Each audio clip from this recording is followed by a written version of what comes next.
400 kilo. ઓહો, આ દૂધી દાળનું તો પેલું તમે જુઓ, એક સાથે 400 કિલો લોકોની આ દૂધી દાળ બની. તો અહીંયા લાડવાની તૈયારીઓ થઈ રહી છે, તમે જુઓ. તો અહીંયા બાબુભાઈ લાડવાના પીંડિયા બનાવે છે, અહીંયા ચાસણી ગરમ થાય છે, અને અહીંયા બેક ટુ બેક આ પીંડિયા જે છે હવે એનો ભૂકો થાય છે.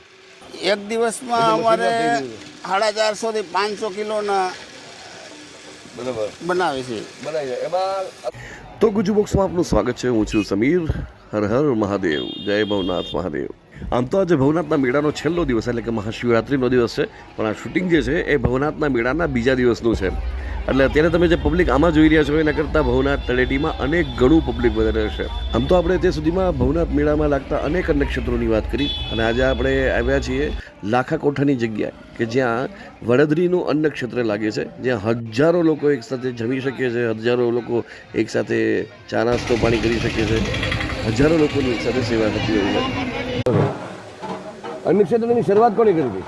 અન્નક્ષેત્રની શરૂઆત અમારા ગુરુ શ્રી રાજુરામ બાપુએ કરેલી હતી. બરોબર. કેટલા વર્ષ થયા એને? અને 35 વર્ષની આજુબાજુ છે. 35 વર્ષ થયા.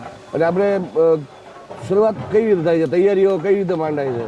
આપણું મોટું અન્નક્ષેત્ર કરવું હોય, એક સાથે કેટલા લોકો જમતા હોય 5 દિવસમાં? 5 દિવસમાં સમજો ને કે લાખક માણસો ઉપર જમે છે. 1 લાખથી ઉપર માણસ જમતો હોય તો એની તૈયારીઓ પણ બહુ અગાઉથી કરવી. હા, અમારે 10 દિવસ અગાઉ બધી તૈયારીઓ ચાલુ કરીએ છીએ. બરોબર. હા, 10 દિવસ અગાઉથી શું ચાલુ કરો?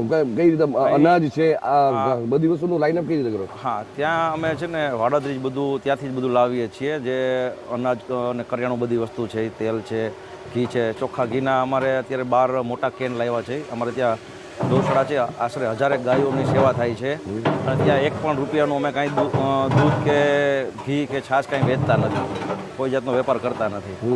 હા, અને અહીંયા અન્નક્ષેત્ર ચલાવીએ છીએ. તો અમે અઠવાડિયા અગાઉ પેલું આ ચૂલ ને બધું બનાવવાનું હોય, અને સાફ સફાઈ છે, અને મંડપ સર્વિસનું જે કામ છે એ બધું 8 દિવસ અગાઉ અમારે ચાલવું પડે છે. બરાબર. એટલે એ બધું ઘી છાશ બધું ગૌઆશ્રમનું જ મળી રહે? હા, ત્યાંથી રોજ અત્યારે છાશ ને દૂધ ત્યાંથી રોજ આવે છે, અને ઘી અમે ભેગું કરેલું હોય છે, લાવ્યા હોય છે. મેનુ કઈ રીતે ફરતું હોય? મેનુ રોજ અમે ચોખ્ખા ઘીનો શીરો છે, પછી બેસનના લાડુ છે, મોહનથાળ છે, વગેરે અલગ અલગ મેનુ રોજ. થાળીમાં કેટલો નોર્મલી વસ્તુ હોય છે બધી? સ્વીટ હોય છે, ફરસાણ હોય છે, ભજીયા અથવા ગાંઠિયા છે, પછી દાળ ભાત, શાક, સંભારા, રોટલી. શરૂઆત કઈ રીતે થાય છે? શરૂઆત મિષ્ટાનથી લઈ અને શરૂઆત કેટલા વાગ્યાથી થાય છે? અમે સવારે નાસ્તો 7 વાગ્યાની આજુબાજુ સવારે ગાંઠિયા, ગરમ ગાંઠિયા, અને પછી જલેબી અને સંભારો અને ચા મરચા અમે સવારે આપીએ છીએ. 10 સાડા 10 વાગ્યા સુધી આપીએ છીએ. પછી 11 વાગે અમે ભોજન આપીએ છીએ. બરાબર. એટલે એ 3-4 વાગ્યા સુધી હાલે છે, અને સાંજે 6 વાગ્યા પછી અમે સાંજનું જમણવાર આપીએ છીએ. એટલે આમ તો કન્ટિન્યુ 24 કલાક જેવું જ થઈ ગયું છે. અને ચા અહીંયા અંદાજિત અમે ગયા વર્ષે 12,000 લીટર ઉપરની અમે ચા બનાવીને આપી, 15,000 લીટરની ચા આપી હતી. આ વખતે અમારો આશરો છે 22,000 લીટર અમારું દૂધ જશે ચામાં. હા, અને ડેઈલી અમે લીંબુનું શરબત, જે ચાસણી બનાવીને ખાંડની પ્યોર, અને અહીંયા જ લીંબુ લાવી અને લીંબુમાંથી રસ કાઢી અને પ્યોર અમે મરી મસાલા બનાવેલું લીંબુ શરબત આપીએ છીએ. લાડવાની કેટલી અંદાજે આ વખતે તમારે? આટલા લાડવા તો જોઈએ છે. હવે એ તો છે ને, અમે રોજનું 15,000 કે 20,000 માણસનું અમે મેનુ બનાવ્યું હોય એ પ્રમાણે એના અમારે જે રસોઈયા છે એને આઈડિયા હોય એ પ્રમાણે અમે બનાવીએ આગળ પાછળ. જય ગિરનારી. જય ગિરનારી. તો અહીંયા બાબુભાઈ લાડવાના પીંડિયા બનાવે છે, અહીંયા ચાસણી ગરમ થાય છે, અને અહીંયા બેક ટુ બેક આ પીંડિયા જે છે હવે એનો ભૂકો થાય છે. બધું મશીનમાં થઈ રહ્યું છે.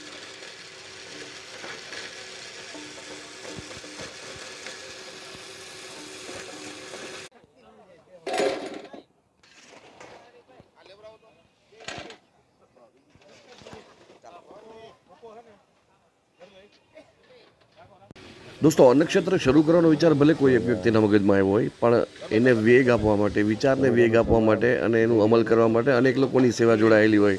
તમે જુઓ, અહીંયા કોઈ પોતાના કામમાંથી, કોઈ પોતાના વ્યવસાય, કોઈ ખેતી મૂકીને 5 થી 7 દિવસ ત્યાં સેવા કરવા માટે આવી જતા હોય છે, અને એમાં એટલા ખુશખુશાલ રહીને સેવા કરતા હોય.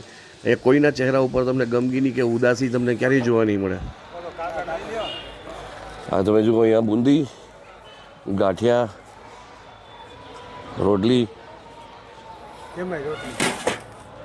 સંભારો, શાક, દાળ અને ભાત.